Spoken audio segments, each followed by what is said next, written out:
Right, g'day guys, Clint here for dropshipdownunder.com.au. Today I'm going to be talking about setting up your Australian business for dropshipping, if you follow what I'm saying. So with that, let's get cracking.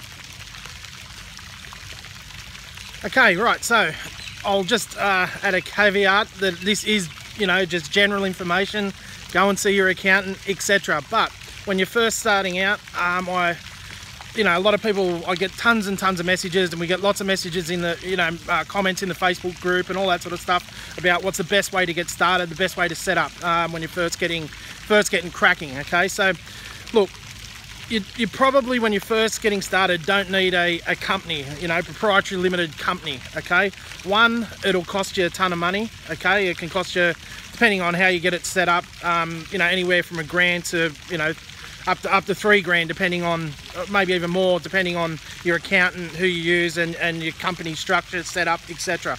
Right, so what I suggest you do is basically all you really need to get started, starting your own little dropshipping business, right, is your ABN. Technically that's all you need as a sole trader. You can use your own name and just have an ABN. But for me, ideally, and that's free. An ABN is 100% free. You can get it online at ASIC, ASIC's website there. It's 100% free. Just put in your details and it's free, and then you can get cracking as a sole trader, right? One other thing I do suggest, I'm not going to make this a super long video because I just wanted to touch on this, is I do suggest you get a business name along with your ABN though. It just makes you look a little bit more professional. And again, it doesn't have to be the name of your store necessarily. Like if your store's whatever, I've got a tripod here, like, tripods.com.au. It doesn't have to be, tripods.com.au or tripodsdirect.com.au or anything like that, right? You can just have a general name, ABC Limited or whatever, you know what I mean? So that it can be a bit more general. That way, I prefer it to be a little bit more general anyway. That way you can have a few stores underneath you, okay?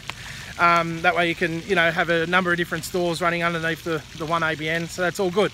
And I don't want to get into that too much either right now, but yeah, I suggest you get a business name. It just makes you look a little bit more pro, a little bit more organised, a little bit more trustworthy, I guess. It does cost a few bucks. I can't remember off the top of my head what it is. I think it's $150 or something for a business name.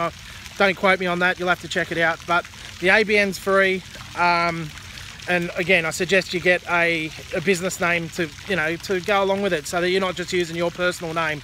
Again, it just makes you look a little bit more organised, a little bit more professional. But and then you can upgrade to a company later. I mean, and the fees that go along with a company, with your reporting and all that sort of stuff, it's a lot more involved. So you don't necessarily need a company to get started straight away. You could do it a year or two later down the track, if you follow what I'm saying. So that's about it, guys. If you've got any questions, leave them in the comments below. Give me a thumbs up if you like the vid, and yeah, subscribe of course. So other than that, if you want to find out more about dropshipping, head over to dropshipdownunder.com.au. We've got an awesome course that covers all this kind of stuff and everything to do with dropshipping in Australia. So check it out, dropshipdownunder.com.au. And with that, have a fantastic day, keep living the dream, and we'll talk again next time. Cheers.